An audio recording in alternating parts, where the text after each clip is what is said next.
Peace TV, the solution for humanity. Alhamdulillah. Wassalatu wassalam. Ala Rasulillah wa ala alihi wa sahbihi ajmain. Amma ba'd. A'udhu billahi minash shaitanir rajim. Bismillahir rahmanir rahim. Assalamu alaikum wa rahmatullahi wa barakatuh. میں اور ایک مثال دوں گا. دو لوگ تھے جو آپس میں بہت محبت کرتے تھے، فاروق اور صالحہ. اور فاروق اور صالحہ آپس میں محبت کرتے تھے. انہوں نے شادی کی.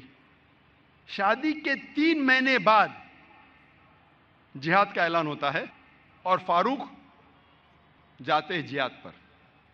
جہاد کے جانے سے پہلے وہ اپنی اہلیہ، اپنی بیوی صالحہ کو 30,000 دینار دیتے ہیں. 30,000 دینار ایک یوکے کے آدمی نے کیلکولیٹ کیا اور کہا کہ وہ ہوتے 2 ملین پاؤنڈ. 2 ملین پاؤنڈ کو میں تبدیل کروں گا روپیے میں، ہو جاتا ہے 15 کروڑ روپیے.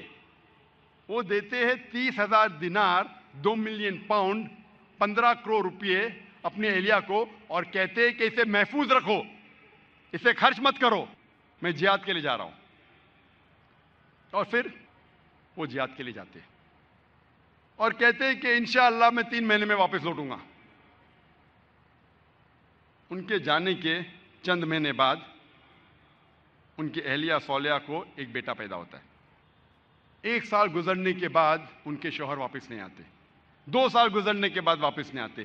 2.5 سال بعد ایک شخص آ کے کہتا ہے صالحہ سے کہ میں نے تمہارے شوہر فاروق کو دیکھا کہ وہ گر گئے اور وہ گھائل ہو گئے. پھر چند سال گزرتے ہیں، پھر بھی فاروق واپس نہیں آتے. تو اس کی اہلیہ سمجھتی ہے کہ میرے شوہر کا انتقال ہو گیا. لیکن 30 سال بعد فاروق واپس مدینہ لوٹتے ہیں اور ان کی خواہش تھی کہ میں میری اہلیہ سے ملوں. لیکن وہ بہت پرہیزگار تھے. مدینہ میں آنے کے ساتھ سب سے پہلے جاتے مسجد میں نماز پڑھنے کے لیے. نماز پڑھنے کے بعد وہ دیکھتے ہیں کہ کئی علماء آپس میں علم کے بارے میں گفتگو کر رہے ہیں، اور ان میں سے ایک نوجوان، تقریباً 30 سال کا نوجوان جس کا نام تھا شیخ عبد الرحمن، وہ سب سے بہترین عالم تھا. وہ اس سے کافی متاثر ہوتے. پھر وہ جاتے ہیں اپنے گھر کی طرف. جب گھر میں داخل ہوتے ہیں تو اپنی بیوی صالحہ سے ملتے ہیں. وہ دونوں خوشی کے مارے رو پڑتے ہیں.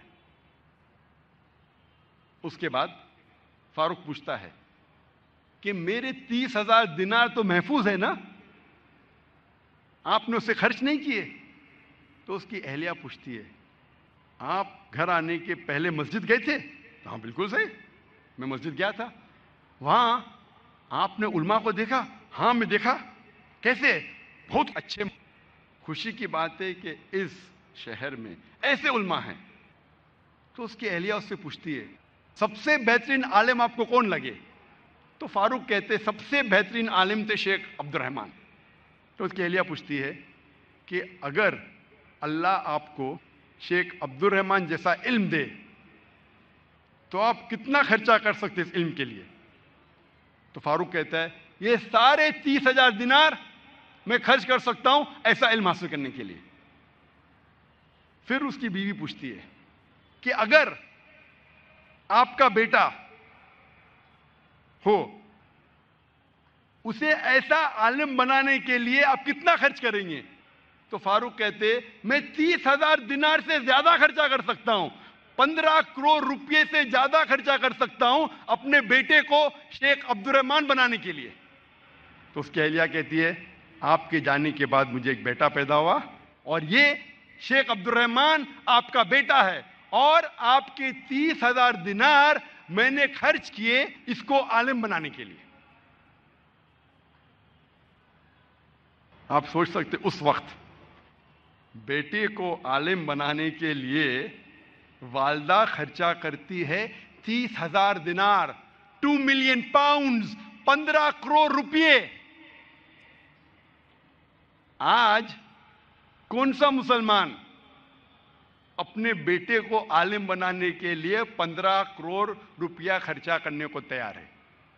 ہاں، ڈاکٹر بنانے کے لیے نو پرابلم، ڈونیشن دیں گے، رشوت دیں گے، 10 لاکھ 15 لاکھ 20 لاکھ 50 لاکھ 1 کروڑ ڈاکٹر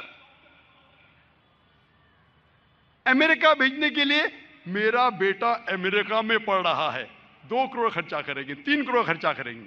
کیوں؟ بیٹا امریکہ میں پڑھ رہا ہے. اسٹیٹس. میں یہ جاننا چاہتا ہوں کہ کتنے مسلمان اپنے بیٹے کو عالم بنانے کے لیے 15 کروڑ خرچہ کریں گے؟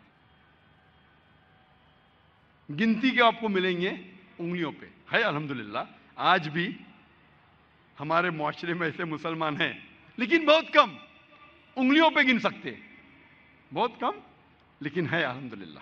ہم دیکھتے ہیں کہ آج ہم مسلمان سارے طرف سے پیٹے جا رہے ہیں. ہم مسلمان آج معاشرے میں سب سے نیچے درجے کے لوگ کہلائے جاتے ہیں. میڈیا میں دیکھیے، لوگ اپنے آپ کو مسلمان کہنے کے لیے ڈرتے ہیں. وآخر الدعوانا الحمدللہ رب العالمین.